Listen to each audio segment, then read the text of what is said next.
गजाननस्तोत्रम् श्रीगणेशाय नमः। देवा ऊचुः गजाननाय पूर्णाय सांख्यरूपमयाय ते विदेहेन च सर्वत्र संस्थिताय नमो नमः। अमेयाय च हेरम्ब परशुधारकाय ते मूषकवाहनायैव विश्वेशाय नमो नमः। अनन्तविभवायैव परेशां पररूपिणे शिवपुत्राय देवाय गुहाग्रजाय ते नमः। पार्वतीनन्दनायैव देवानां पालकाय ते सर्वेषां पूज्यदेहाय गणेशाय नमो नमः। स्वानन्दवासिने तुभ्यं शिवस्य कुलदैवतं विष्णवादीनां विशेषेण कुलदेवाय ते नमः।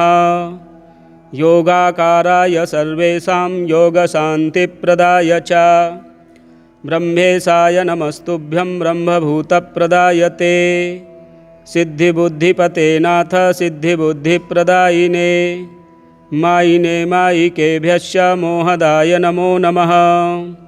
लम्बोदराय वैतुभ्यं सर्वोदरगताय च अमायिने च मायाया आधाराय नमो नमः।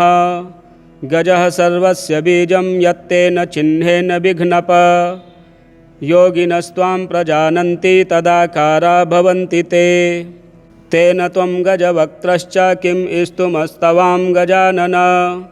वेदादयो विकुण्ठाश्च शङ्कराद्याश्च देवपाः शुक्रादयश्च शेषाद्याः स्तोतुं शक्ता भवन्ति नः।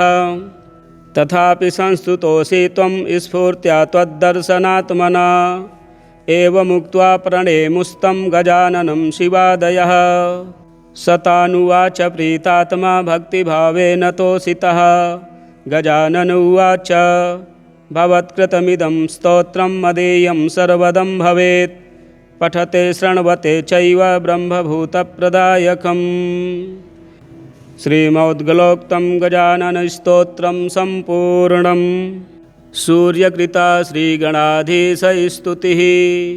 श्रीगणेशाय नमः। सूर्य उवाच नमस्ते विकटायैव मायामायिकरूपिणे वामाङ्गे संज्ञया युक्त दक्षिणाङ्गे च भानवे तयोर्योगे गणाधीश सिद्धिबुद्धिपतिर्मतः गजाननादिचिह्नैश्च संयुतस्ते नमो नमः। एकमेवाद्वितीयं यद्ब्रह्म तद्वर्णये कथं धन्योऽहं सर्वभावेन देवं दृष्ट्वा गजाननं। गजाननाय सर्वादिपूज्याय परमात्मने हेरम्बाय सदा ज्येष्ठराजाय ते नमो नमः। परेशाय महाविघ्ननाशनाय महात्मने दुरात्मभ्यो महाविघ्नदायकाय नमो नमः। अनाथाय सनाथानां नाथाय सर्वदायिने अनाथानां प्रणाथाय नाथनाथाय ते नमः। अनन्तविभवायैवानन्तमायाप्रधारिणे ब्रह्मणस्पतये तुभ्यं कवये ते नमो नमः। मूषकवाहनायैव सर्वान्तरप्रचारिणे मूषकध्वजिने तुभ्यं मायूरेश नमोऽस्तु ते। किं स्तौमि त्वां गणाधीश पञ्चचित्तप्रचालक अतोऽहं प्रणमाम्येव तेन तुष्टो भव प्रभो। एवं संस्तुवतस्तस्य भक्त्या रोमोद्गमोऽभवत् रुद्धकण्ठं प्रणृत्यन्तं गणेशस्तं जगादः। फलश्रुतिः श्रीगणेश उवाच मदीयस्तवनं चेदं सर्वदं सम्भविष्यति त्वया कृतं पठेद्यश्च शृणुयात्तस्य सर्वदा। यं यमिच्छति तं तं तु दास्यामि स्तोत्रपाठतः। सन्तुष्टोऽन्ते ब्रह्ममयं करिष्यामि महामते सन्तुष्टोऽन्ते ब्रह्ममयं करिष्यामि महामते। सूर्यकृता श्रीगणाधीशस्तुतिः सम्पूर्णम्। श्रीगणेशदुर्गस्तोत्रम्। श्रीकृष्ण उवाच वद शिवमहानाथ पार्वतीरमणेश्वर दैत्यसङ्ग्रामवेलायां स्मरणीयं किमीश्वर। ईश्वर उवाच शृणु कृष्ण प्रवक्ष्यामि गुह्याद् गुह्यतरं महत्। गणेशदुर्गदिव्यं च शृणु वक्ष्यामि भक्तितः। त्रिपुरवधवेलायाम् अस्मरणीयं कमीश्वर। दिव्यदुर्गप्रसादेन त्रिपुराणां वधः कृतः। श्रीकृष्ण उवाच हे रम्भस्य दुर्गमिदं वद त्वं भक्तवत्सल। ईश्वर उवाच शृणुवत्स प्रवक्ष्यामि दुर्गं वैनायकं शुभं। सङ्ग्रामे च श्मशाने च अरण्ये चोरसङ्कटे। नृपद्वारे ज्वरे घोरे येनैव मुच्यते भयात्। प्राच्यां रक्षतु हे रम्भः आग्नेयामग्नितेजसा। यां यां लम्बोदरो रक्षेत् नैऋत्यां पार्वतीसुतः। प्रतीच्यां वक्रतुण्डश्च वायव्यां वरदप्रभुः। गणेशः पातु औदिच्याम् ईशान्यामीश्वरस्तथा। ऊर्ध्वं रक्षेद्धूम्रवर्णो ह्यधस्तात्पापनाशनः। एवं 10 दिशो रक्षेत् हे रम्भो विघ्ननाशनः। हे रम्भस्य दुर्गमिदं त्रिकालं यः पठेन्नरः। कोटिजन्मकृतं पापम् एकावृत्तेन नश्यति। गणेशाङ्गारशेषेण दिव्यदुर्गेण मन्त्रितं। ललाटं चर्चितं येन त्रैलोक्यवशमानयेत्। मात्रागमसहस्राणि सुरापानशतानि च। तत्क्षणात्तानि नश्यन्ति गणेशतीर्थवन्दनात्। नैवेद्यं वक्रतुण्डस्य नरो भुङ्क्ते तु भक्तितः। राज्यदानसहस्राणि तेषां फलमवाप्नुयात्। कदाचित् पठ्यते भक्त्या हे रम्भस्य प्रसादतः। शाकिनी डाकिनी भूता प्रेतवेतालराक्षसाः। ब्रह्मराक्षसकूष्माण्डाः प्रणश्यन्ति च दूरतः।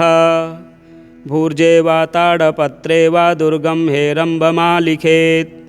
करमूले धृतं येन करस्थाः सर्वसिद्धयः। एकमावर्तनं भक्त्या पठेन्नित्यं तु यो नरः। कल्पकोटिसहस्राणि शिवलोके महीयते। लिङ्गदानसहस्राणि पृथिवीदानशतानि च। गजदानसहस्रं च गणेशस्तवनात् फलम्। गजदानसहस्रं च गणेशस्तवनात् फलम्। गजाननस्तोत्रम् श्रीगणेशाय नमः।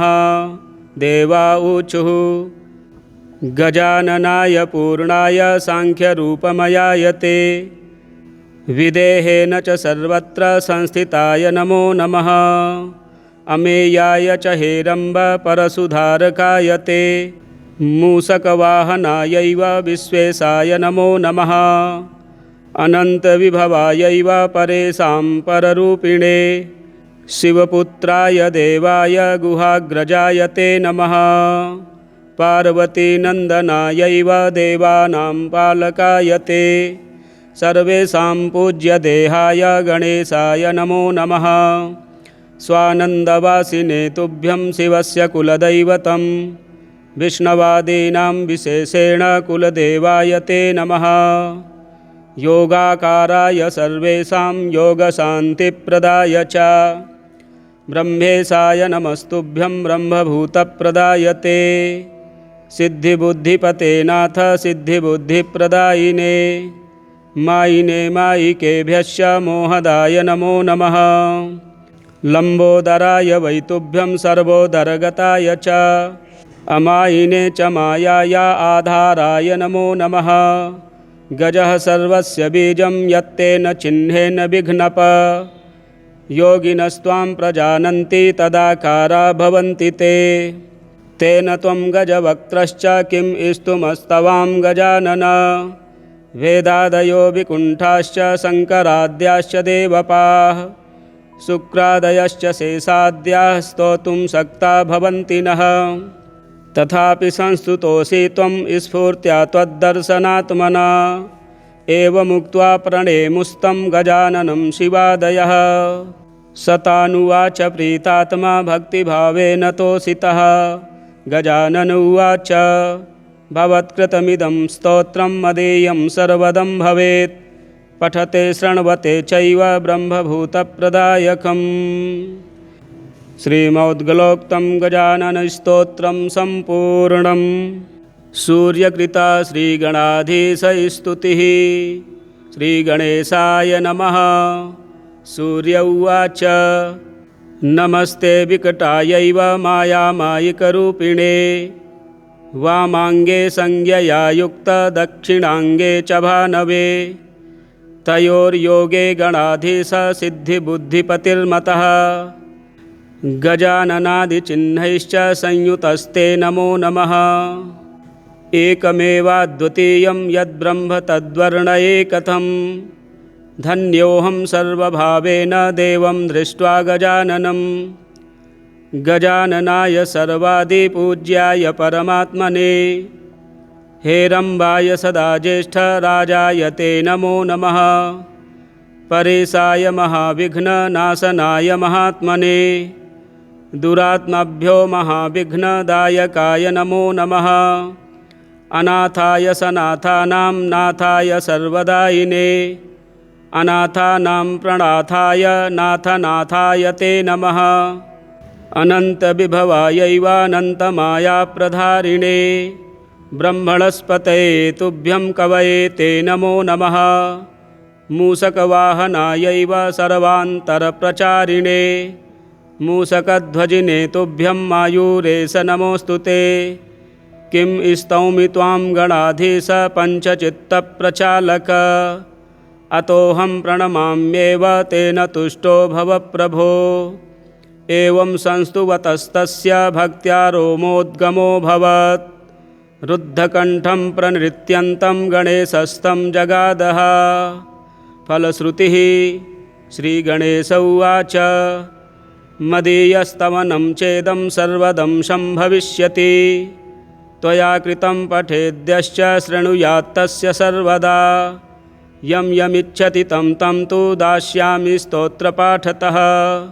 सन्तुष्टोऽन्ते ब्रह्ममयं करिष्यामि महामते सन्तुष्टोऽन्ते ब्रह्ममयं करिष्यामि महामते।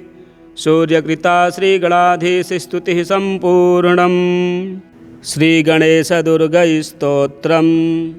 श्रीकृष्ण उवाच वद शिवमहानाथ पार्वतीरमणेश्वर दैत्यसङ्ग्रामवेलायां स्मरणीयं किमीश्वर। ईश्वर उवाच शृणु कृष्ण प्रवक्ष्यामि गुह्याद्गुह्यतरं महत् गणेशदुर्गदिव्यं च शृणु वक्ष्यामि भक्तितः। त्रिपुरवधवेलायाम् अस्मरणीयं कमीश्वर दिव्यदुर्गप्रसादेन त्रिपुराणां वधः कृतः। श्रीकृष्ण उवाच हेरम्बस्य दुर्गमिदं वद त्वं भक्तवत्सल। ईश्वर उवाच शृणुवत्स प्रवक्ष्यामि दुर्गं वैनायकं शुभम् सङ्ग्रामे च श्मशाने च अरण्ये चोरसङ्कटे नृपद्वारे ज्वरे घोरे येनैव मुच्यते भयात्। प्राच्यां रक्षतु हेरम्बः आग्नेयामग्नितेजसा यां यां लम्बोदरो रक्षेत् नैऋत्यां पार्वतीसुतः। प्रतीच्यां वक्रतुण्डश्च वायव्यां वरदप्रभुः गणेशः पातु औदिच्याम् ईशान्यामीश्वरस्तथा। ऊर्ध्वं रक्षेद्धूम्रवर्णो ह्यधस्तात्पापनाशनः एवं दशदिशो रक्षेत् हेरम्बो विघ्ननाशनः। हेरम्बस्य दुर्गमिदं त्रिकालं यः पठेन्नरः कोटिजन्मकृतं पापम् एकावृत्तेन नश्यति।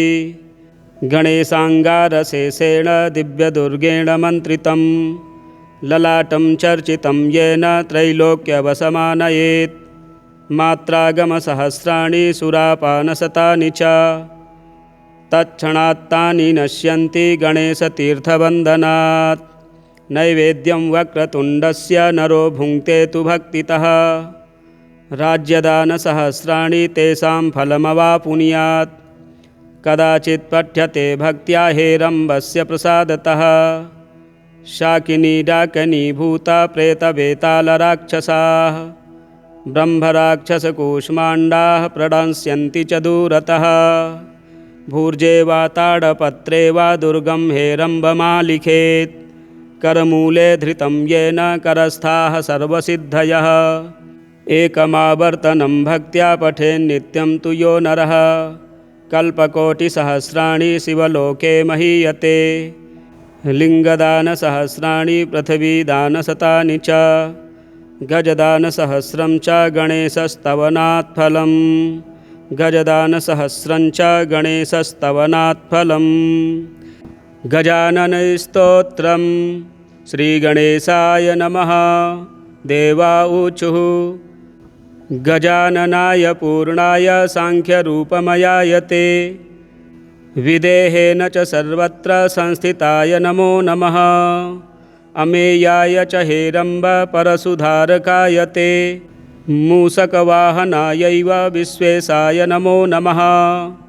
अनन्तविभवायैव परेषां पररूपिणे शिवपुत्राय देवाय गुहाग्रजाय ते नमः।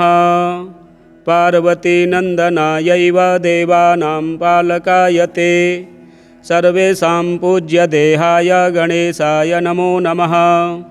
स्वानन्दवासिने तुभ्यं शिवस्य कुलदैवतं विष्णवादीनां विशेषेण कुलदेवाय ते नमः।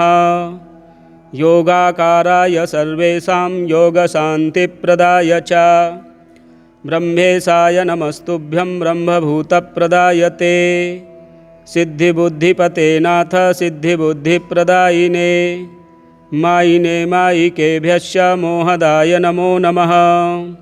लम्बोदराय वैतुभ्यं सर्वोदरगताय च अमायिने च मायाया आधाराय नमो नमः। गजः सर्वस्य बीजं यत्तेन चिह्नेन विघ्नप योगिनस्त्वां प्रजानन्ति तदाकारा भवन्ति ते तेन त्वं गजवक्त्रश्च किं स्तुमस्तवां गजानन। वेदादयो विकुण्ठाश्च शङ्कराद्याश्च देवपाः शुक्रादयश्च शेषाद्याः स्तोतुं शक्ता भवन्ति नः। तथापि संस्तुतोऽसि त्वं स्फूर्त्या त्वद्दर्शनात्मना एवमुक्त्वा प्रणेमुस्तं गजाननं शिवादयः। सतानुवाच प्रीतात्मा भक्तिभावेन तोषितः गजानन उवाच भवत्कृतमिदं स्तोत्रं मदेयं सर्वदं भवेत् पठते शृण्वते चैव ब्रह्मभूतप्रदायकम्। श्रीमद्गलोक्तं गजाननस्तोत्रं सम्पूर्णम्। सूर्यकृता श्रीगणाधीशस्तुतिः। श्रीगणेशाय नमः। सूर्य उवाच नमस्ते विकटायैव मायामायिकरूपिणे वामाङ्गे संज्ञया युक्त दक्षिणाङ्गे च भानवे तयोर्योगे गणाधीश सिद्धिबुद्धिपतिर्मतः गजाननादिचिह्नैश्च संयुतस्ते नमो नमः। एकमेवाद्वितीयं यद्ब्रह्म तद्वर्णये कथं धन्योऽहं सर्वभावेन देवं दृष्ट्वा गजाननं। गजाननाय सर्वादिपूज्याय परमात्मने हेरम्बाय सदा ज्येष्ठराजाय ते नमो नमः। परेशाय महाविघ्ननाशनाय महात्मने दुरात्माभ्यो महाविघ्नदायकाय नमो नमः। अनाथाय सनाथानां नाथाय सर्वदायिने अनाथानां प्रणाथाय नाथनाथाय ते नमः। अनन्तविभवायैवानन्तमायाप्रधारिणे ब्रह्मणस्पतये तुभ्यं कवये ते नमो नमः। मूषकवाहनायैव सर्वान्तरप्रचारिणे मूषकध्वजिने तुभ्यं मायूरेश नमोऽस्तु ते। किं स्तौमि त्वां गणाधीश पञ्चचित्तप्रचालक अतोऽहं प्रणमाम्येव तेन तुष्टो भव प्रभो। एवं संस्तुवतस्तस्य भक्त्या रोमोद्गमोऽभवत् रुद्धकण्ठं प्रणृत्यन्तं गणेशस्तं जगादः। फलश्रुतिः श्रीगणेश उवाच मदीयस्तवनं चेदं सर्वदं सम्भविष्यति त्वया कृतं पठेद्यश्च शृणुयात् तस्य सर्वदा यं यमिच्छति तं तं तु दास्यामि स्तोत्रपाठतः। सन्तुष्टोऽन्ते ब्रह्ममयं करिष्यामि महामते। सन्तुष्टोऽन्ते ब्रह्ममयं करिष्यामि महामते। सूर्यकृता श्रीगणाधीशस्तुतिः सम्पूर्णम्। श्रीगणेशदुर्गैस्तोत्रम्। श्रीकृष्ण उवाच। वद शिवमहानाथ पार्वतीरमणेश्वर। दैत्यसङ्ग्रामवेलायां स्मरणीयं किमीश्वर। ईश्वर उवाच। शृणु कृष्ण प्रवक्ष्यामि गुह्याद् गुह्यतरं महत्। गणेशदुर्गदिव्यं च शृणु वक्ष्यामि भक्तितः। त्रिपुरवधवेलायाम् अस्मरणीयं कमीश्वर। दिव्यदुर्गप्रसादेन त्रिपुराणां वधः कृतः। श्रीकृष्ण उवाच। हे रम्भस्य दुर्गमिदं वद त्वं भक्तवत्सल। ईश्वर उवाच। शृणुवत्स प्रवक्ष्यामि दुर्गं वैनायकं शुभम्। सङ्ग्रामे च श्मशाने च अरण्ये चोरसङ्कटे। नृपद्वारे ज्वरे घोरे येनैव मुच्यते भयात्। प्राच्यां रक्षतु हे रम्भः आग्नेयामग्नितेजसा। यां यां लम्बोदरो रक्षेत् नैऋत्यां पार्वतीसुतः। प्रतीच्यां वक्रतुण्डश्च वायव्यां वरदप्रभुः। गणेशः पातु औदिच्याम् ईशान्यामीश्वरस्तथा। ऊर्ध्वं रक्षेद्धूम्रवर्णो ह्यधस्तात्पापनाशनः। एवं दशदिशो रक्षेत् हे रम्भो विघ्ननाशनः। हे रम्भस्य दुर्गमिदं त्रिकालं यः पठेन्नरः। कोटिजन्मकृतं पापम् एकावृत्तेन नश्यति। गणेशाङ्गारशेषेण दिव्यदुर्गेण मन्त्रितं। ललाटं चर्चितं येन त्रैलोक्यवशमानयेत्। मात्रागमसहस्राणि सुरापानशतानि च। तत्क्षणात्तानि नश्यन्ति गणेशतीर्थवन्दनात्।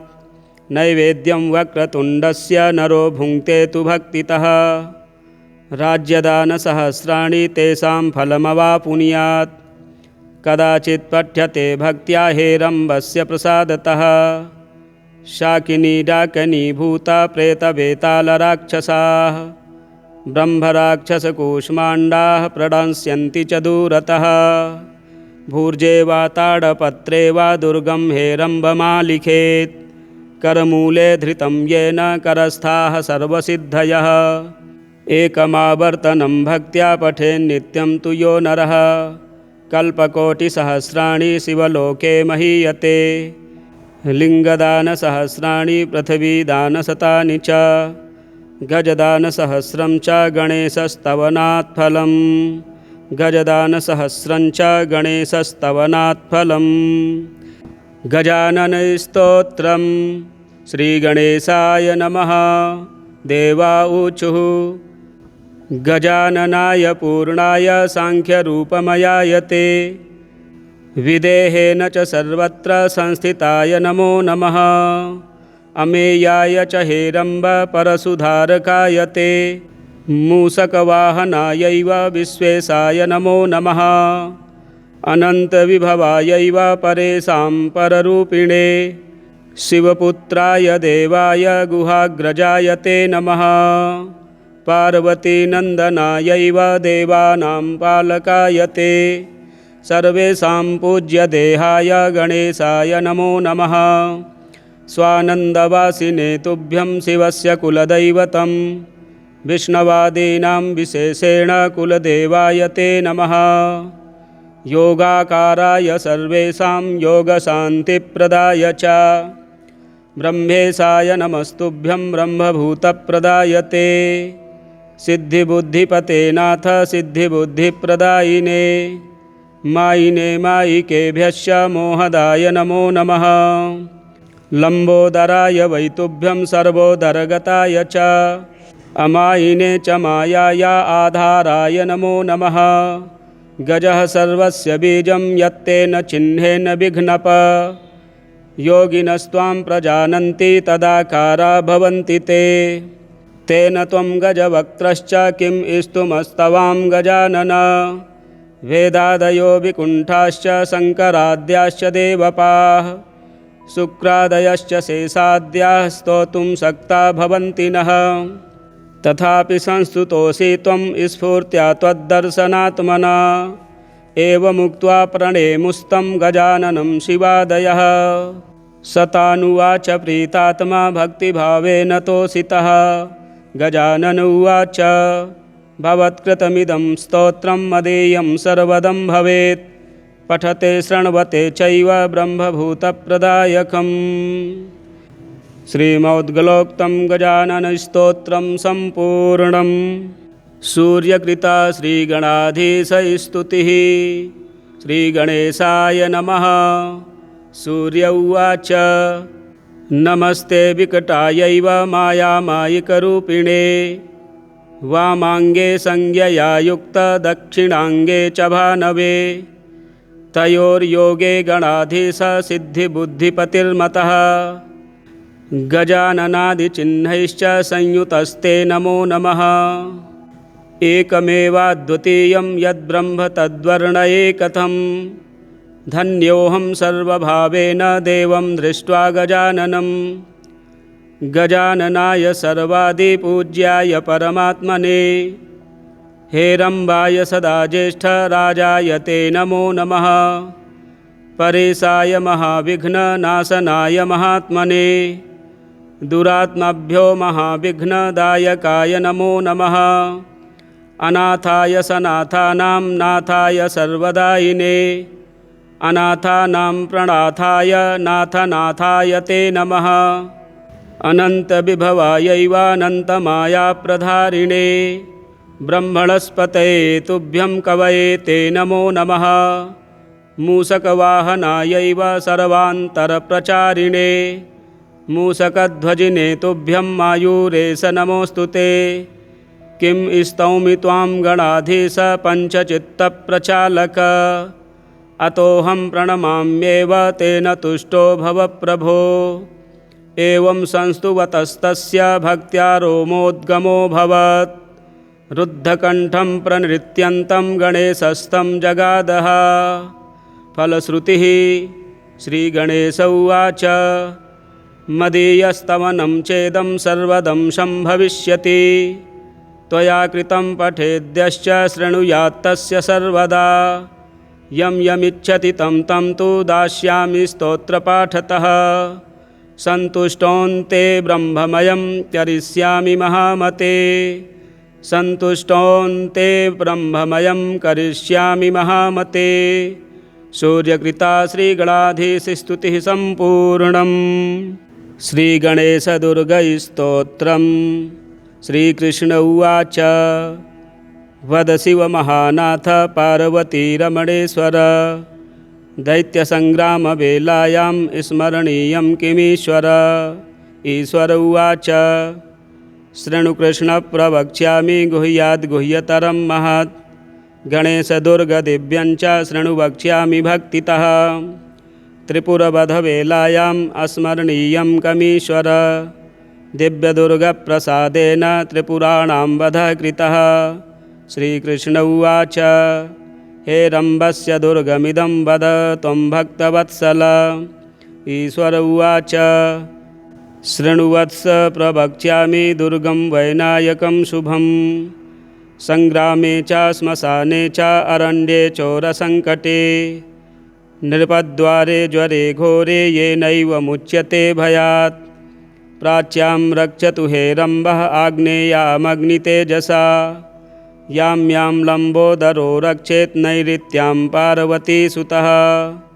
प्रतीच्यां वक्रतुण्डश्च वायव्यां वरदप्रभुः गणेशः पातु औदिच्याम् ईशान्यामीश्वरस्तथा। ऊर्ध्वं रक्षेद्धूम्रवर्णो ह्यधस्तात्पापनाशनः एवं दशदिशो रक्षेत् हे रम्भो विघ्ननाशनः। हे रम्भस्य दुर्गमिदं त्रिकालं यः पठेन्नरः कोटिजन्मकृतं पापम् एकावृत्तेन नश्यति। गणेशाङ्गारशेषेण दिव्यदुर्गेण मन्त्रितं ललाटं चर्चितं येन त्रैलोक्यवशमानयेत्। मात्रागमसहस्राणि सुरापानशतानि च तत्क्षणात्तानि नश्यन्ति गणेशतीर्थवन्दनात्। नैवेद्यं वक्रतुण्डस्य नरो भुङ्क्ते तु भक्तितः राज्यदानसहस्राणि तेषां फलमवापुनुयात्। कदाचित् पठ्यते भक्त्या हेरम्बस्य प्रसादतः शाकिनी डाकिनी भूता प्रेतवेतालराक्षसाः ब्रह्मराक्षसकूष्माण्डाः प्रणश्यन्ति च दूरतः।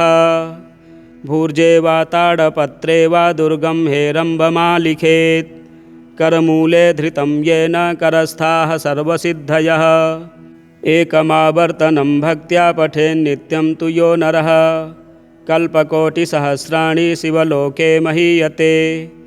लिङ्गदानसहस्राणि पृथिवीदानशतानि च गजदानसहस्रं च गणेशस्तवनात् फलम्। गजदानसहस्रं च गणेशस्तवनात् फलम्। गजाननस्तोत्रं श्रीगणेशाय नमः। देवा ऊचुः गजाननाय पूर्णाय साङ्ख्यरूपमयाय ते विदेहेन च सर्वत्र संस्थिताय नमो नमः। अमेयाय च हेरम्ब परशुधारकाय ते मूषकवाहनायैव विश्वेशाय नमो नमः। अनन्तविभवायैव परेशां पररूपिणे शिवपुत्राय देवाय गुहाग्रजाय ते नमः। पार्वतीनन्दनायैव देवानां पालकाय ते सर्वेषां पूज्यदेहाय गणेशाय नमो नमः। स्वानन्दवासिने तुभ्यं शिवस्य कुलदैवतं विष्णवादीनां विशेषेण कुलदेवाय ते नमः। योगाकाराय सर्वेषां योगशान्तिप्रदाय च ब्रह्मेशाय नमस्तुभ्यं ब्रह्मभूतप्रदाय ते। सिद्धिबुद्धिपते नाथ सिद्धिबुद्धिप्रदायिने मायिने मायिकेभ्यश्च मोहदाय नमो नमः। लम्बोदराय वैतुभ्यं सर्वोदरगताय च अमायिने च मायाया आधाराय नमो नमः। गजः सर्वस्य बीजं यत्तेन चिह्नेन विघ्नप योगिनस्त्वां प्रजानन्ति तदाकारा भवन्ति ते। तेन त्वं गजवक्त्रश्च किं स्तुमस्तवां गजानन। वेदादयो विकुण्ठाश्च शङ्कराद्याश्च देवपाः शुक्रादयश्च शेषाद्याः स्तोतुं शक्ता भवन्ति नः।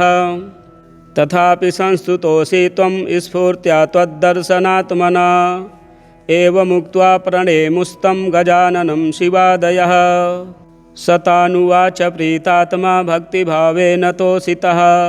गजानन उवाच भवत्कृतमिदं स्तोत्रं मदेयं सर्वदं भवेत् पठते शृण्वते चैव ब्रह्मभूतप्रदायकम्। श्रीमद्गलोक्तं गजाननस्तोत्रं सम्पूर्णम्। सूर्यकृता श्रीगणाधीशस्तुतिः। श्रीगणेशाय नमः। सूर्य उवाच नमस्ते विकटायैव मायामायिकरूपिणे वामाङ्गे संज्ञया युक्त दक्षिणाङ्गे च भानवे। तयोर्योगे गणाधीश सिद्धिबुद्धिपतिर्मतः गजाननादिचिह्नैश्च संयुतस्ते नमो नमः। एकमेवाद्वितीयं यद्ब्रह्म तद्वर्णये कथं धन्योऽहं सर्वभावेन देवं दृष्ट्वा गजाननं। गजाननाय सर्वादिपूज्याय परमात्मने हेरम्बाय सदा ज्येष्ठराजाय ते नमो नमः। परेशाय महाविघ्ननाशनाय महात्मने दुरात्मभ्यो महाविघ्नदायकाय नमो नमः। अनाथाय सनाथानां नाथाय सर्वदायिने अनाथानां प्रणाथाय नाथनाथाय ते नमः। अनन्तविभवायैवानन्तमायाप्रधारिणे ब्रह्मणस्पतये तुभ्यं कवये ते नमो नमः। मूषकवाहनायैव सर्वान्तरप्रचारिणे मूषकध्वजिने तुभ्यं मायूरेश नमोऽस्तु ते। किं स्तौमि त्वां गणाधीश पञ्चचित्तप्रचालक। अतोऽहं प्रणमाम्येव तेन तुष्टो भव प्रभो। एवं संस्तुवतस्तस्य भक्त्या रोमोद्गमोऽभवत्। रुद्धकण्ठं प्रणृत्यन्तं गणेशस्तं जगादः। फलश्रुतिः श्रीगणेश उवाच मदीयस्तवनं चेदं सर्वदंशं भविष्यति। त्वया कृतं पठेद्यश्च शृणुयात्तस्य सर्वदा। यं यमिच्छति तं तं तु दास्यामि स्तोत्रपाठतः। सन्तुष्टोऽन्ते ब्रह्ममयं करिष्यामि महामते। सन्तुष्टोऽन्ते ब्रह्ममयं करिष्यामि महामते। सूर्यकृता श्रीगणाधीशस्तुतिः सम्पूर्णम्। श्रीगणेशदुर्गैस्तोत्रम्। श्रीकृष्ण उवाच वद शिव महानाथ पार्वतीरमणेश्वर। दैत्यसङ्ग्रामवेलायां स्मरणीयं किमीश्वर। ईश्वर उवाच शृणु कृष्ण प्रवक्ष्यामि गुह्याद्गुह्यतरं महत्। गणेशदुर्गदिव्यञ्च शृणु वक्ष्यामि भक्तितः। त्रिपुरवधवेलायाम् अस्मरणीयं कमीश्वर। दिव्यदुर्गप्रसादेन त्रिपुराणां वधः कृतः। श्रीकृष्ण उवाच हे रम्भस्य दुर्गमिदं वद त्वं भक्तवत्सल। ईश्वर उवाच शृणुवत्स प्रवक्ष्यामि दुर्गं वैनायकं शुभम्। सङ्ग्रामे च श्मशाने च अरण्ये चोरसङ्कटे। नृपद्वारे ज्वरे घोरे येनैव मुच्यते भयात्। प्राच्यां रक्षतु हे रम्भः आग्नेयामग्नितेजसा। यां यां लम्बोदरो रक्षेत् नैऋत्यां पार्वतीसुतः। प्रतीच्यां वक्रतुण्डश्च वायव्यां वरदप्रभुः। गणेशः पातु औदिच्याम् ईशान्यामीश्वरस्तथा। ऊर्ध्वं रक्षेद्धूम्रवर्णो ह्यधस्तात्पापनाशनः। एवं दशदिशो रक्षेत् हे रम्भो विघ्ननाशनः। हे रम्भस्य दुर्गमिदं त्रिकालं यः पठेन्नरः। कोटिजन्मकृतं पापम् एकावृत्तेन नश्यति। गणेशाङ्गारशेषेण दिव्यदुर्गेण मन्त्रितं। ललाटं चर्चितं येन त्रैलोक्यवशमानयेत्। मात्रागमसहस्राणि सुरापानशतानि च। तत्क्षणात्तानि नश्यन्ति गणेशतीर्थवन्दनात्। नैवेद्यं वक्रतुण्डस्य नरो भुङ्क्ते तु भक्तितः। राज्यदानसहस्राणि तेषां फलमवापुनुयात्। कदाचित् पठ्यते भक्त्या हे रम्भस्य प्रसादतः। शाकिनी डाकिनी भूता प्रेतवेतालराक्षसाः। ब्रह्मराक्षसकूष्माण्डाः प्रणश्यन्ति च दूरतः। भूर्जे वा ताडपत्रे वा दुर्गं हे रम्भमालिखेत्। करमूले धृतं येन करस्थाः सर्वसिद्धयः। एकमावर्तनं भक्त्या पठेन्नित्यं तु यो नरः। कल्पकोटिसहस्राणि शिवलोके महीयते। लिङ्गदानसहस्राणि पृथिवीदानशतानि च। गजदानसहस्रं च गणेशस्तवनात् फलम्। गजदानसहस्रं च गणेशस्तवनात् फलम्। गजाननस्तोत्रम्। श्रीगणेशाय नमः। देवा ऊचुः गजाननाय पूर्णाय साङ्ख्यरूपमयाय ते। विदेहेन च सर्वत्र संस्थिताय नमो नमः। अमेयाय च हे रम्भ परशुधारकाय ते। मूषकवाहनायैव विश्वेशाय नमो नमः। अनन्तविभवायैव परेशां पररूपिणे। शिवपुत्राय देवाय गुहाग्रजाय ते नमः। पार्वतीनन्दनायैव देवानां पालकाय ते। सर्वेषां पूज्यदेहाय गणेशाय नमो नमः। स्वानन्दवासिने तुभ्यं शिवस्य कुलदैवतं। विष्णवादीनां विशेषेण कुलदेवाय ते नमः। योगाकाराय सर्वेषां योगशान्तिप्रदाय च।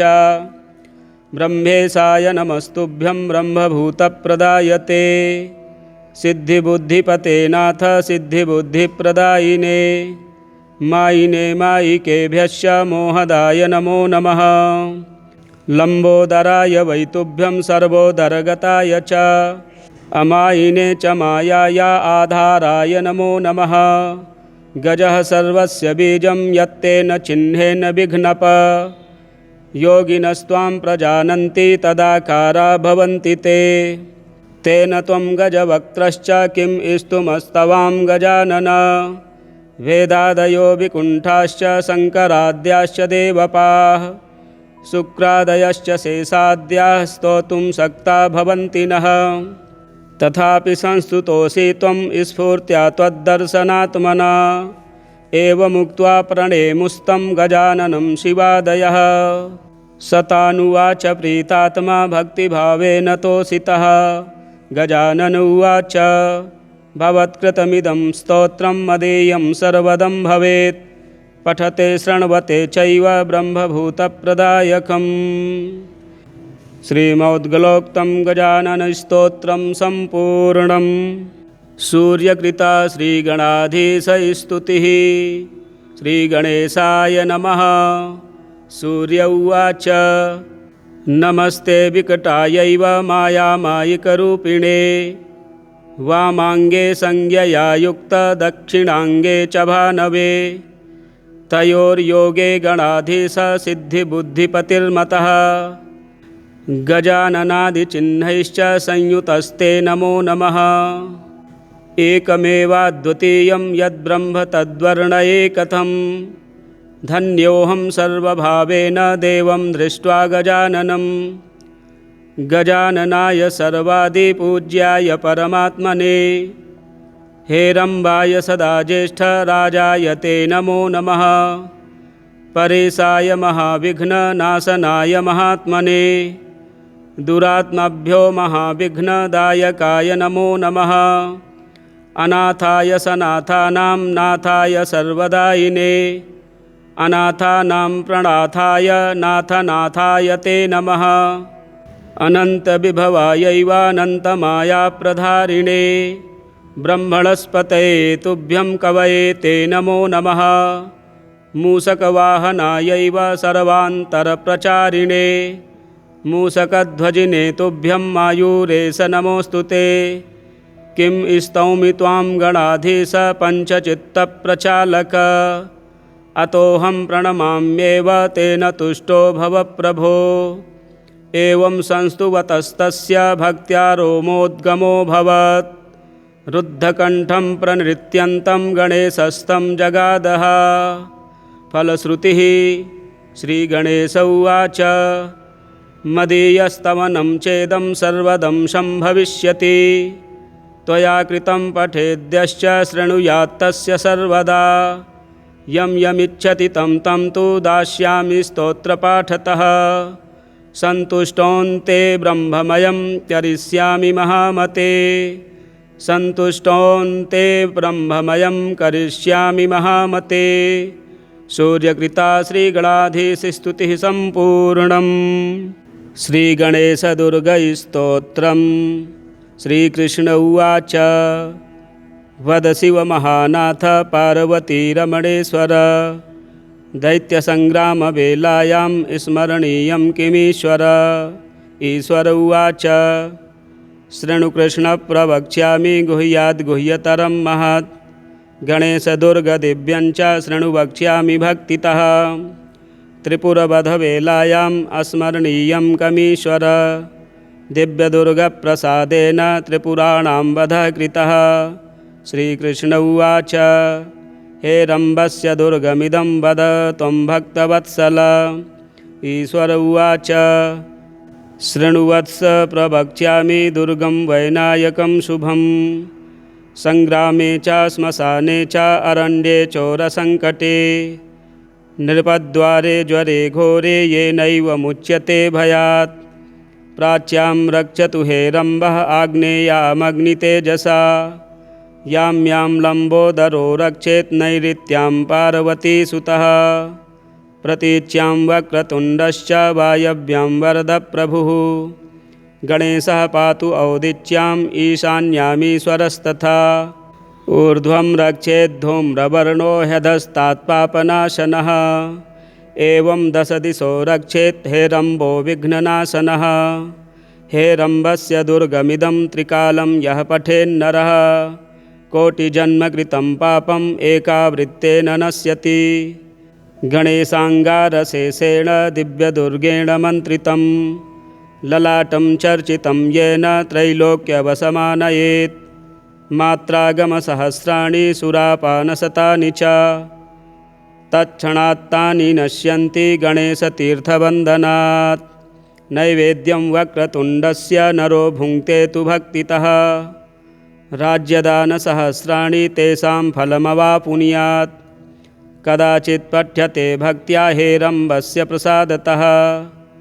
शाकिनी डाकिनी भूता प्रेतवेतालराक्षसाः ब्रह्मराक्षसकूष्माण्डाः प्रणश्यन्ति च दूरतः भूर्जे वा ताडपत्रे वा दुर्गं हेरम्बमालिखेत् करमूले धृतं येन करस्थाः सर्वसिद्धयः एकमावर्तनं भक्त्या पठेन्नित्यं तु यो नरः कल्पकोटिसहस्राणि शिवलोके महीयते लिङ्गदानसहस्राणि पृथिवीदानशतानि च गजदानसहस्रं च गणेशस्तवनात् फलम् गजदानसहस्रं च गणेशस्तवनात् फलम् गजाननस्तोत्रं श्रीगणेशाय नमः देवा ऊचुः गजाननाय पूर्णाय सांख्यरूपमयाय ते विदेहेन च सर्वत्र संस्थिताय नमो नमः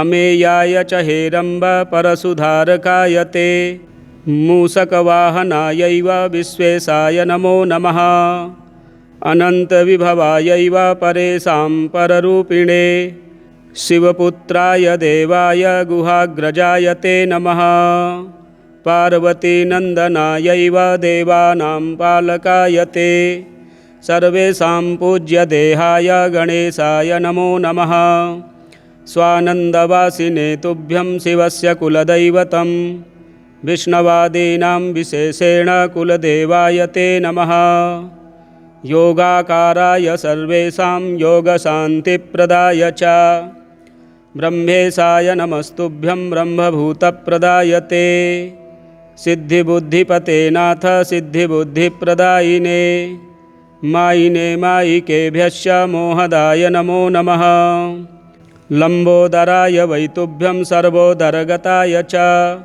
अमायिने च मायाय आधाराय नमो नमः गजः सर्वस्य बीजं यत्तेन चिह्नेन विघ्नप योगिनस्त्वां प्रजानन्ति तदाकारा भवन्ति ते तेन त्वं गजवक्त्रश्च किं स्तुमस्तवां गजानन वेदादयो विकुण्ठाश्च शङ्कराद्याश्च देवपाः शुक्रादयश्च शेषाद्याः स्तोतुं शक्ता भवन्ति नः तथापि संस्तुतोऽसि त्वं स्फूर्त्या त्वद्दर्शनात्मना एवमुक्त्वा प्रणेमुस्तं गजाननं शिवादयः सतानुवाच प्रीतात्मा भक्तिभावेन तोषितः गजानन उवाच भवत्कृतमिदं स्तोत्रं मदीयं सर्वदं भवेत् पठते शृण्वते चैव ब्रह्मभूतप्रदायकम् श्रीमद्गलोक्तं गजाननस्तोत्रं सम्पूर्णम्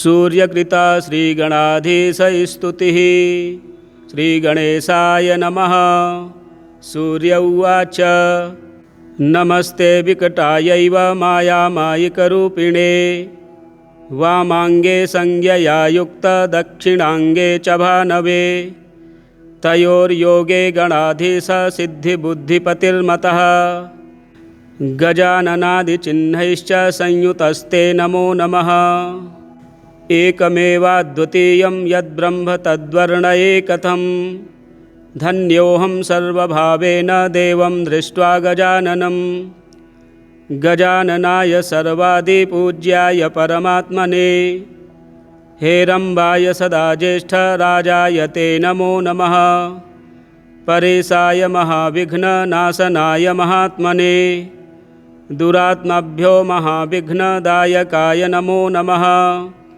अनाथाय सनाथानां नाथाय सर्वदायिने अनाथानां प्रणाथाय नाथनाथाय ते नमः। अनन्तविभवायैवानन्तमायाप्रधारिणे ब्रह्मणस्पतये तुभ्यं कवये ते नमो नमः। मूषकवाहनायैव सर्वान्तरप्रचारिणे मूषकध्वजिने तुभ्यं मायूरेश नमोऽस्तु ते। किं स्तौमि त्वां गणाधीश पञ्चचित्तप्रचालक अतोऽहं प्रणमाम्येव तेन तुष्टो भव प्रभो। एवं संस्तुवतस्तस्य भक्त्या रोमोद्गमोऽभवत् रुद्धकण्ठं प्रणृत्यन्तं गणेशस्तं जगादः। फलश्रुतिः श्रीगणेश उवाच मदीयस्तवनं चेदं सर्वदंशं भविष्यति त्वया कृतं पठेद्यश्च शृणुयात्तस्य सर्वदा। यं यमिच्छति तं तं तु दास्यामि स्तोत्रपाठतः। सन्तुष्टोऽन्ते ब्रह्ममयं करिष्यामि महामते सन्तुष्टोऽन्ते ब्रह्ममयं करिष्यामि महामते। सूर्यकृता श्रीगणाधीशस्तुतिः सम्पूर्णम्। श्रीगणेशदुर्गैस्तोत्रम्। श्रीकृष्ण उवाच वद शिवमहानाथ पार्वतीरमणेश्वर दैत्यसङ्ग्रामवेलायां स्मरणीयं किमीश्वर। ईश्वर उवाच शृणु कृष्ण प्रवक्ष्यामि गुह्याद्गुह्यतरं महत् गणेशदुर्गदिव्यं च शृणु वक्ष्यामि भक्तितः। त्रिपुरवधवेलायाम् अस्मरणीयं कमीश्वर दिव्यदुर्गप्रसादेन त्रिपुराणां वधः कृतः। श्रीकृष्ण उवाच हे रम्भस्य दुर्गमिदं वद त्वं भक्तवत्सल। ईश्वर उवाच शृणुवत्स प्रवक्ष्यामि दुर्गं वैनायकं शुभं सङ्ग्रामे च श्मशाने च अरण्ये चोरसङ्कटे नृपद्वारे ज्वरे घोरे येनैव मुच्यते भयात्। प्राच्यां रक्षतु हे रम्भः आग्नेयामग्नितेजसा यां यां लम्बोदरो रक्षेत् नैऋत्यां पार्वतीसुतः। प्रतीच्यां वक्रतुण्डश्च वायव्यां वरदप्रभुः गणेशः पातु औदिच्याम् ईशान्यामीश्वरस्तथा। ऊर्ध्वं रक्षेद्धूम्रवर्णो ह्यधस्तात्पापनाशनः एवं दशदिशो रक्षेत् हे रम्भो विघ्ननाशनः। हे रम्भस्य दुर्गमिदं त्रिकालं यः पठेन्नरः कोटिजन्मकृतं पापम् एकावृत्तेन नश्यति। गणेशाङ्गारशेषेण दिव्यदुर्गेण मन्त्रितं ललाटं चर्चितं येन त्रैलोक्यवसमानयेत्। मात्रागमसहस्राणि सुरापानशतानि च तत्क्षणात्तानि नश्यन्ति गणेशतीर्थवन्दनात्। नैवेद्यं वक्रतुण्डस्य नरो भुङ्क्ते तु भक्तितः राज्यदानसहस्राणि तेषां फलमवापुनुयात्। कदाचित् पठ्यते भक्त्या हे रम्भस्य प्रसादतः शाकिनी डाकिनी भूता प्रेतवेतालराक्षसाः ब्रह्मराक्षसकूष्माण्डाः प्रणश्यन्ति च दूरतः। भूर्जे वा ताडपत्रे वा दुर्गं हे रम्भमालिखेत् करमूले धृतं येन करस्थाः सर्वसिद्धयः। एकमावर्तनं भक्त्या पठेन्नित्यं तु यो नरः कल्पकोटिसहस्राणि शिवलोके महीयते। लिङ्गदानसहस्राणि पृथिवीदानशतानि च गजदानसहस्रं च गणेशस्तवनात् फलम्। गजदानसहस्रं च गणेशस्तवनात् फलम्। गजाननस्तोत्रम्। श्रीगणेशाय नमः। देवा ऊचुः गजाननाय पूर्णाय साङ्ख्यरूपमयाय ते विदेहेन च सर्वत्र संस्थिताय नमो नमः। अमेयाय च हे रम्भ परशुधारकाय ते मूषकवाहनायैव विश्वेशाय नमो नमः। अनन्तविभवायैव परेशां पररूपिणे शिवपुत्राय देवाय गुहाग्रजाय ते नमः। पार्वतीनन्दनायैव देवानां पालकाय ते सर्वेषां पूज्यदेहाय गणेशाय नमो नमः। स्वानन्दवासिने तुभ्यं शिवस्य कुलदैवतं विष्णवादीनां विशेषेण कुलदेवाय ते नमः। योगाकाराय सर्वेषां योगशान्तिप्रदाय च ब्रह्मेशाय नमस्तुभ्यं ब्रह्मभूतप्रदाय ते सिद्धिबुद्धिपते नाथ सिद्धिबुद्धिप्रदायिने मायिने मायिकेभ्यश्च मोहदाय नमो नमः। लम्बोदराय वैतुभ्यं सर्वोदरगताय च अमायिने च मायाया आधाराय नमो नमः। गजः सर्वस्य बीजं यत्तेन चिह्नेन विघ्नप योगिनस्त्वां प्रजानन्ति तदाकारा भवन्ति ते तेन त्वं गजवक्त्रश्च किं स्तुमस्तवां गजानन। वेदादयो विकुण्ठाश्च शङ्कराद्याश्च देवपाः शुक्रादयश्च शेषाद्याः स्तोतुं शक्ता भवन्ति नः। तथापि संस्तुतोऽसि त्वं स्फूर्त्या त्वद्दर्शनात्मना एवमुक्त्वा प्रणेमुस्तं गजाननं शिवादयः। सतानुवाच प्रीतात्मा भक्तिभावेन तोषितः गजानन उवाच भवत्कृतमिदं स्तोत्रं मदीयं सर्वदं भवेत् पठते शृण्वते चैव ब्रह्मभूतप्रदायकम्। श्रीमोद्गलोक्तं गजाननस्तोत्रं सम्पूर्णम्। सूर्यकृता श्रीगणाधीशस्तुतिः। श्रीगणेशाय नमः। सूर्य उवाच नमस्ते विकटायैव मायामायिकरूपिणे वामाङ्गे संज्ञया युक्तदक्षिणाङ्गे च भानवे तयोर्योगे गणाधीश सिद्धिबुद्धिपतिर्मतः गजाननादिचिह्नैश्च संयुतस्ते नमो नमः। एकमेवाद्वितीयं यद्ब्रह्म तद्वर्णये कथं धन्योऽहं सर्वभावेन देवं दृष्ट्वा गजाननं। गजाननाय सर्वादिपूज्याय परमात्मने हेरम्बाय सदा ज्येष्ठराजाय ते नमो नमः। परेशाय महाविघ्ननाशनाय महात्मने दुरात्माभ्यो महाविघ्नदायकाय नमो नमः। अनाथाय सनाथानां नाथाय सर्वदायिने अनाथानां प्रणाथाय नाथनाथाय ते नमः। अनन्तविभवायैवानन्तमायाप्रधारिणे ब्रह्मणस्पतये तुभ्यं कवये ते नमो नमः। मूषकवाहनायैव सर्वान्तरप्रचारिणे मूषकध्वजिने तुभ्यं मायूरेश नमोऽस्तु ते। किं स्तौमि त्वां गणाधीश पञ्चचित्तप्रचालक अतोऽहं प्रणमाम्येव तेन तुष्टो भव प्रभो। एवं संस्तुवतस्तस्य भक्त्या रोमोद्गमोऽभवत् रुद्धकण्ठं प्रणृत्यन्तं गणेशस्तं जगादः। फलश्रुतिः श्रीगणेश उवाच मदीयस्तवनं चेदं सर्वदं सम्भविष्यति त्वया कृतं पठेद्यश्च शृणुयात्तस्य सर्वदा। यं यमिच्छति तं तं तु दास्यामि स्तोत्रपाठतः।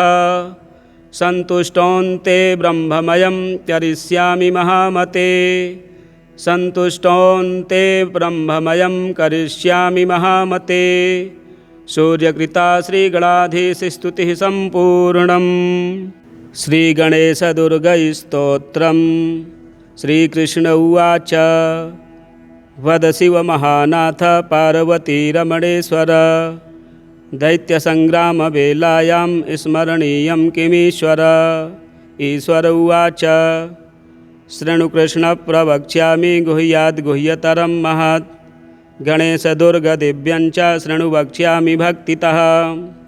त्रिपुरवधवेलायाम् अस्मरणीयं कमीश्वर दिव्यदुर्गप्रसादेन त्रिपुराणां वधः कृतः। श्रीकृष्ण उवाच हे रम्भस्य दुर्गमिदं वद त्वं भक्तवत्सल ईश्वर उवाच शृणुवत्स प्रवक्ष्यामि दुर्गं वैनायकं शुभं संग्रामे च श्मशाने च अरण्ये चोरसङ्कटे नृपद्वारे ज्वरे घोरे येनैव मुच्यते भयात् प्राच्यां रक्षतु हेरम्बः आग्नेयामग्नितेजसा यां यां लम्बोदरो रक्षेत् नैऋत्यां पार्वतीसुतः प्रतीच्यां वक्रतुण्डश्च वायव्यां वरदप्रभुः गणेशः पातु औदिच्याम् ईशान्यामीश्वरस्तथा ऊर्ध्वं रक्षेद्धूम्रवर्णो ह्यधस्तात्पापनाशनः एवं 10 दिशो रक्षेत् हेरम्बो विघ्ननाशनः हेरम्बस्य दुर्गमिदं त्रिकालं यः पठेन्नरः कोटिजन्मकृतं पापम् एकावृत्तेन नश्यति गणेशाङ्गारशेषेण दिव्यदुर्गेण मन्त्रितं ललाटं चर्चितं येन त्रैलोक्यवशमानयेत् मात्रागमसहस्राणि सुरापानशतानि च तत्क्षणात्तानि नश्यन्ति गणेशतीर्थवन्दनात् नैवेद्यं वक्रतुण्डस्य नरो भुङ्क्ते तु भक्तितः राज्यदानसहस्राणि तेषां फलमवापुनुयात् कदाचित् पठ्यते भक्त्या हेरम्बस्य प्रसादतः शाकिनी डाकिनीभूता प्रेतवेतालराक्षसाः ब्रह्मराक्षसकूष्माण्डाः प्रणश्यन्ति च दूरतः भूर्जे वा ताडपत्रे वा दुर्गं हेरम्बमालिखेत् करमूले धृतं येन करस्थाः सर्वसिद्धयः एकमावर्तनं भक्त्या पठेन्नित्यं तु यो नरः कल्पकोटिसहस्राणि शिवलोके महीयते लिङ्गदानसहस्राणि पृथिवीदानशतानि च गजदानसहस्रं च गणेशस्तवनात् फलं गजदानसहस्रं च गणेशस्तवनात् फलं गजाननस्तोत्रं श्रीगणेशाय नमः देवा ऊचुः गजाननाय पूर्णाय साङ्ख्यरूपमयाय ते विदेहेन च सर्वत्र संस्थिताय नमो नमः अमेयाय च हेरम्ब परशुधारकाय ते मूषकवाहनायैव विश्वेशाय नमो नमः अनन्तविभवायैव परेशां पररूपिणे शिवपुत्राय देवाय गुहाग्रजाय ते नमः पार्वतीनन्दनायैव देवानां पालकाय ते सर्वेषां पूज्यदेहाय गणेशाय नमो नमः स्वानन्दवासिने तुभ्यं शिवस्य कुलदैवतं विष्णवादीनां विशेषेण कुलदेवाय ते नमः योगाकाराय सर्वेषां योगशान्तिप्रदाय च ब्रह्मेशाय नमस्तुभ्यं ब्रह्मभूतप्रदाय ते सिद्धिबुद्धिपते नाथ सिद्धिबुद्धिप्रदायिने मायिने मायिकेभ्यश्च मोहदाय नमो नमः लम्बोदराय वैतुभ्यं सर्वोदरगताय च अमायिने च मायाय आधाराय नमो नमः गजः सर्वस्य बीजं यत्तेन चिह्नेन विघ्नप योगिनस्त्वां प्रजानन्ति तदाकारा भवन्ति ते तेन त्वं गजवक्त्रश्च किं स्तुमस्तवां गजानन वेदादयो विकुण्ठाश्च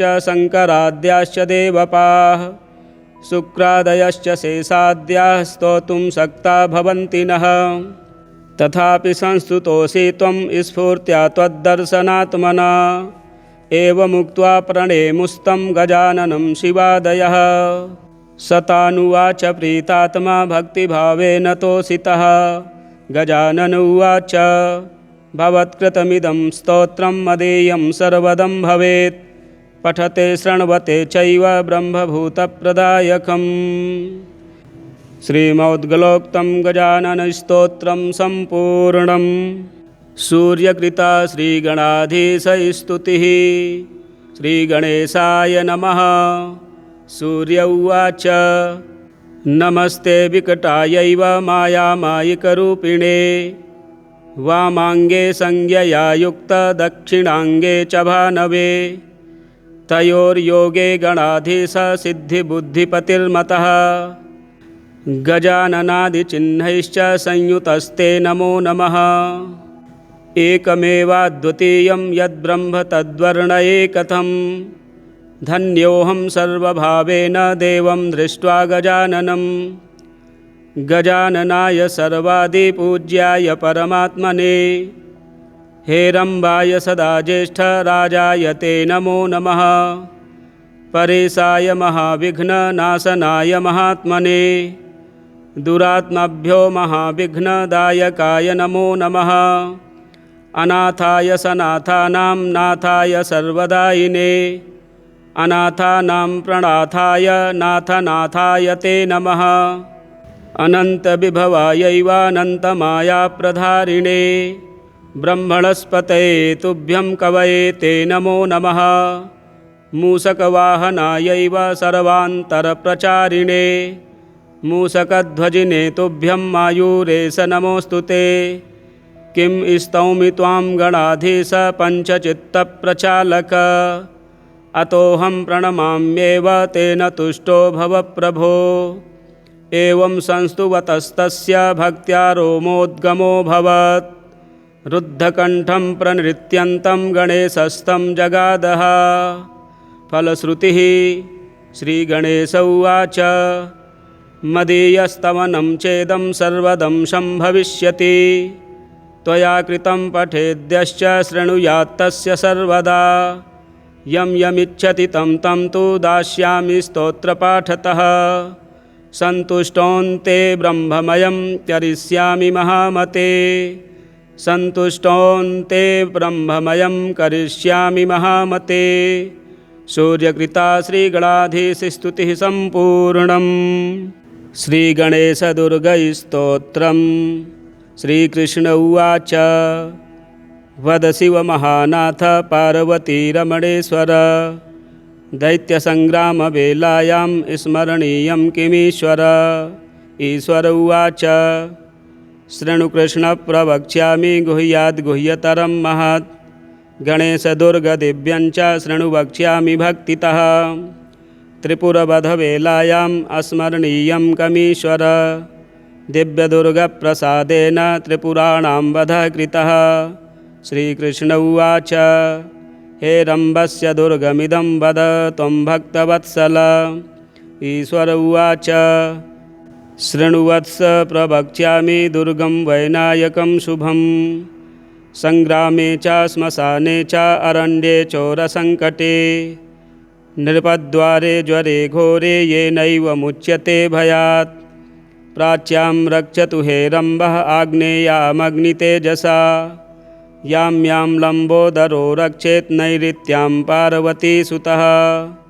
प्रतीच्यां वक्रतुण्डश्च वायव्यां वरदप्रभुः गणेशः पातु औदिच्याम् ईशान्यामीश्वरस्तथा।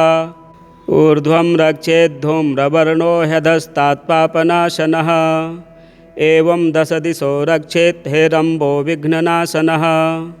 हे रम्भस्य दुर्गमिदं त्रिकालं यः पठेन्नरः कोटिजन्मकृतं पापम् एकावृत्तेन नश्यति। गणेशाङ्गारशेषेण दिव्यदुर्गेण मन्त्रितं ललाटं चर्चितं येन त्रैलोक्यवसमानयेत्। मात्रागमसहस्राणि सुरापानशतानि च तत्क्षणात्तानि नश्यन्ति गणेशतीर्थवन्दनात्। नैवेद्यं वक्रतुण्डस्य नरो भुङ्क्ते तु भक्तितः राज्यदानसहस्राणि तेषां फलमवापुनुयात्। कदाचित् पठ्यते भक्त्या हे रम्भस्य प्रसादतः शाकिनी डाकिनी भूता प्रेतवेतालराक्षसाः ब्रह्मराक्षसकूष्माण्डाः प्रणश्यन्ति च दूरतः। भूर्जे वा ताडपत्रे वा दुर्गं हे रम्भमालिखेत् करमूले धृतं येन करस्थाः सर्वसिद्धयः। एकमावर्तनं भक्त्या पठेन्नित्यं तु यो नरः कल्पकोटिसहस्राणि शिवलोके महीयते। लिङ्गदानसहस्राणि पृथिवीदानशतानि च गजदानसहस्रं च गणेशस्तवनात् फलम्। गजदानसहस्रञ्च गणेशस्तवनात् फलम्। गजाननस्तोत्रं श्रीगणेशाय नमः। देवा ऊचुः गजाननाय पूर्णाय साङ्ख्यरूपमयाय ते विदेहेन च सर्वत्र संस्थिताय नमो नमः। अमेयाय च हेरम्ब परशुधारकाय ते मूषकवाहनायैव विश्वेशाय नमो नमः। अनन्तविभवायैव परेषां पररूपिणे शिवपुत्राय देवाय गुहाग्रजाय ते नमः। पार्वतीनन्दनायैव देवानां पालकाय ते सर्वेषां पूज्यदेहाय गणेशाय नमो नमः। स्वानन्दवासिने तुभ्यं शिवस्य कुलदैवतं विष्णवादीनां विशेषेण कुलदेवाय ते नमः। योगाकाराय सर्वेषां योगशान्तिप्रदाय च ब्रह्मेशाय नमस्तुभ्यं ब्रह्मभूतप्रदाय ते सिद्धिबुद्धिपते नाथ सिद्धिबुद्धिप्रदायिने मायिने मायिकेभ्यश्च मोहदाय नमो नमः। लम्बोदराय वैतुभ्यं सर्वोदरगताय च अमायिने च मायाया आधाराय नमो नमः। गजः सर्वस्य बीजं यत्तेन चिह्नेन विघ्नप योगिनस्त्वां प्रजानन्ति तदाकारा भवन्ति ते तेन त्वं गजवक्त्रश्च किं स्तुमस्तवां गजानन। वेदादयो विकुण्ठाश्च शङ्कराद्याश्च देवपाः शुक्रादयश्च शेषाद्याः स्तोतुं शक्ता भवन्ति नः। तथापि संस्तुतोऽसि त्वं स्फूर्त्या त्वद्दर्शनात्मना एवमुक्त्वा प्रणेमुस्तं गजाननं शिवादयः। सतानुवाच प्रीतात्मा भक्तिभावेन तोषितः गजानन उवाच भवत्कृतमिदं स्तोत्रं मदेयं सर्वदं भवेत् पठते शृण्वते चैव ब्रह्मभूतप्रदायकम्। श्रीमद्गलोक्तं गजाननस्तोत्रं सम्पूर्णम्। सूर्यकृता श्रीगणाधीशस्तुतिः श्रीगणेशाय नमः। सूर्य उवाच नमस्ते विकटायैव मायामायिकरूपिणे वामाङ्गे संज्ञया युक्त दक्षिणाङ्गे च भानवे तयोर्योगे गणाधीश सिद्धिबुद्धिपतिर्मतः गजाननादिचिह्नैश्च संयुतस्ते नमो नमः। एकमेवाद्वितीयं यद्ब्रह्म तद्वर्णये कथं धन्योऽहं सर्वभावेन देवं दृष्ट्वा गजाननं। गजाननाय सर्वादिपूज्याय परमात्मने हेरम्बाय सदा ज्येष्ठराजाय ते नमो नमः। परेशाय महाविघ्ननाशनाय महात्मने दुरात्मभ्यो महाविघ्नदायकाय नमो नमः। अनाथाय सनाथानां नाथाय सर्वदायिने अनाथानां प्रणाथाय नाथनाथाय ते नमः। अनन्तविभवायैवानन्तमायाप्रधारिणे ब्रह्मणस्पतये तुभ्यं कवये ते नमो नमः। मूषकवाहनायैव सर्वान्तरप्रचारिणे मूषकध्वजिने तुभ्यं मायूरेश नमोऽस्तु ते।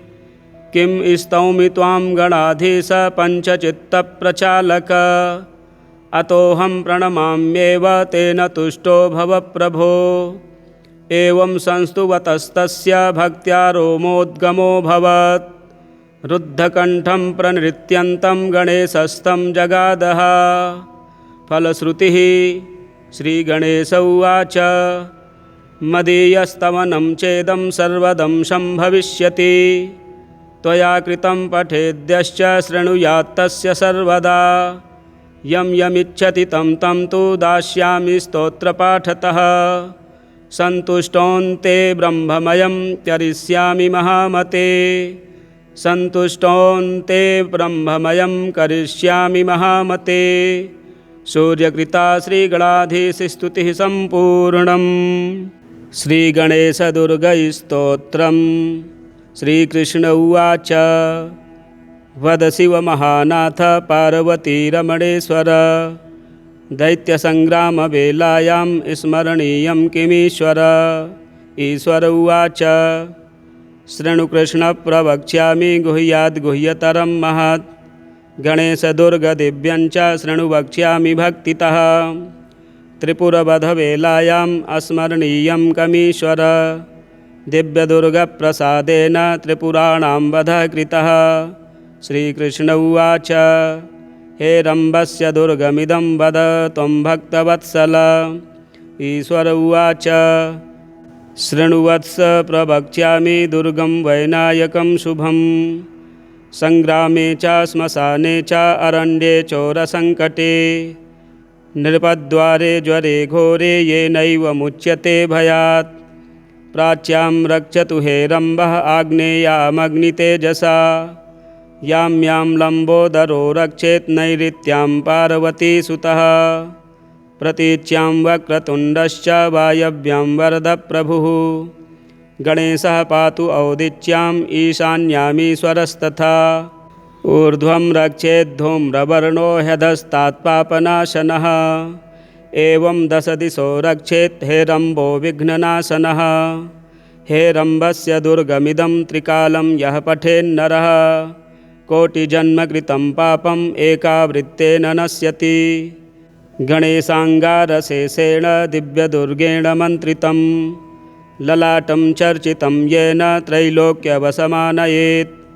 मात्रागमसहस्राणि सुरापानशतानि च तत्क्षणात्तानि नश्यन्ति गणेशतीर्थवन्दनात्। नैवेद्यं वक्रतुण्डस्य नरो भुङ्क्ते तु भक्तितः राज्यदानसहस्राणि तेषां फलमवापुनुयात्।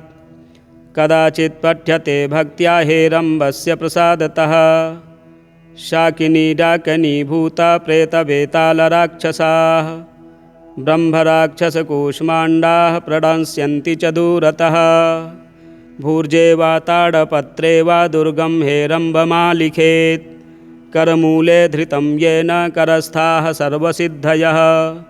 एकमावर्तनं भक्त्या पठेन्नित्यं तु यो नरः कल्पकोटिसहस्राणि शिवलोके महीयते। लिङ्गदानसहस्राणि पृथिवीदानशतानि च गजदानसहस्रं च गणेशस्तवनात् फलम् गजदानसहस्रं च गणेशस्तवनात् फलम्। गजाननस्तोत्रम् श्रीगणेशाय नमः। देवा ऊचुः गजाननाय पूर्णाय साङ्ख्यरूपमयायते विदेहेन च सर्वत्र संस्थिताय नमो नमः। अमेयाय च हे रम्भ परशुधारकाय ते मूषकवाहनायैव विश्वेशाय नमो नमः। अनन्तविभवायैव परेशां पररूपिणे शिवपुत्राय देवाय गुहाग्रजाय ते नमः। पार्वतीनन्दनायैव देवानां पालकाय ते सर्वेषां पूज्यदेहाय गणेशाय नमो नमः। स्वानन्दवासिने तुभ्यं शिवस्य कुलदैवतं विष्णवादीनां विशेषेण कुलदेवाय ते नमः। योगाकाराय सर्वेषां योगशान्तिप्रदाय च ब्रह्मेशाय नमस्तुभ्यं ब्रह्मभूतप्रदाय ते। सिद्धिबुद्धिपते नाथ सिद्धिबुद्धिप्रदायिने मायिने मायिकेभ्यश्च मोहदाय नमो नमः। लम्बोदराय वैतुभ्यं सर्वोदरगताय च अमायिने च मायाय आधाराय नमो नमः। गजः सर्वस्य बीजं यत्तेन चिह्नेन विघ्नप योगिनस्त्वां प्रजानन्ति तदाकारा भवन्ति ते। तेन त्वं गजवक्त्रश्च किं स्तुमस्तवां गजानन। वेदादयो विकुण्ठाश्च शङ्कराद्याश्च देवपाः शुक्रादयश्च शेषाद्याः स्तोतुं शक्ता भवन्ति नः। तथापि संस्तुतोऽसि त्वं स्फूर्त्या त्वद्दर्शनात्मना। एवमुक्त्वा प्रणेमुस्तं गजाननं शिवादयः। सतानुवाच प्रीतात्मा भक्तिभावेन तोषितः। गजानन उवाच भवत्कृतमिदं स्तोत्रं मदीयं सर्वदं भवेत्। पठते शृण्वते चैव ब्रह्मभूतप्रदायकम्। श्रीमोद्गलोक्तं गजाननस्तोत्रं सम्पूर्णम्। सूर्यकृता श्रीगणाधीशस्तुतिः। श्रीगणेशाय नमः। सूर्य उवाच नमस्ते विकटायैव मायामायिकरूपिणे। वामाङ्गे संज्ञया युक्तदक्षिणाङ्गे च भानवे। तयोर्योगे गणाधीशसिद्धिबुद्धिपतिर्मतः। गजाननादिचिह्नैश्च संयुतस्ते नमो नमः। एकमेवाद्वितीयं यद्ब्रह्म तद्वर्णये कथं। धन्योऽहं सर्वभावेन देवं दृष्ट्वा गजाननं। गजाननाय सर्वादिपूज्याय परमात्मने। हेरम्बाय सदा ज्येष्ठराजाय ते नमो नमः। परेशाय महाविघ्ननाशनाय महात्मने। दुरात्माभ्यो महाविघ्नदायकाय नमो नमः। अनाथाय सनाथानां नाथाय सर्वदायिने। अनाथानां प्रणाथाय नाथनाथाय ते नमः। अनन्तविभवायैवानन्तमायाप्रधारिणे। ब्रह्मणस्पतये तुभ्यं कवये ते नमो नमः। मूषकवाहनायैव सर्वान्तरप्रचारिणे। मूषकध्वजिने तुभ्यं मायूरेश नमोऽस्तु ते। किं स्तौमि त्वां गणाधीश पञ्चचित्तप्रचालक। अतोऽहं प्रणमाम्येव तेन तुष्टो भव प्रभो। एवं संस्तुवतस्तस्य भक्त्या रोमोद्गमोऽभवत्। रुद्धकण्ठं प्रणृत्यन्तं गणेशस्तं जगादः। फलश्रुतिः श्रीगणेश उवाच मदीयस्तवनं चेदं सर्वदं सम्भविष्यति। त्वया कृतं पठेद्यश्च शृणुयात्तस्य सर्वदा। यं यमिच्छति तं तं तु दास्यामि स्तोत्रपाठतः। सन्तुष्टोऽन्ते ब्रह्ममयं करिष्यामि महामते। सन्तुष्टोऽन्ते ब्रह्ममयं करिष्यामि महामते। सूर्यकृता श्रीगणाधीशस्तुतिः सम्पूर्णम्। श्रीगणेशदुर्गस्तोत्रम्। श्रीकृष्ण उवाच वद शिवमहानाथ पार्वतीरमणेश्वर। दैत्यसङ्ग्रामवेलायां स्मरणीयं किमीश्वर। ईश्वर उवाच शृणु कृष्ण प्रवक्ष्यामि गुह्याद्गुह्यतरं महत्। गणेशदुर्गदिव्यञ्च शृणु वक्ष्यामि भक्तितः। त्रिपुरवधवेलायाम् अस्मरणीयं कमीश्वर। दिव्यदुर्गप्रसादेन त्रिपुराणां वधः कृतः।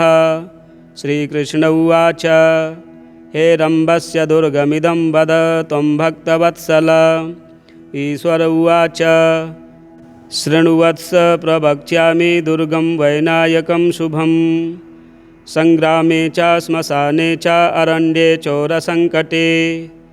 नृपद्वारे ज्वरे घोरे येनैव मुच्यते भयात्। प्राच्यां रक्षतु हे रम्भः आग्नेयामग्नितेजसा।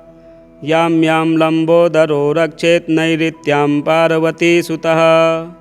प्रतीच्यां वक्रतुण्डश्च वायव्यां वरदप्रभुः। गणेशः पातु औदिच्याम् ईशान्यामीश्वरस्तथा।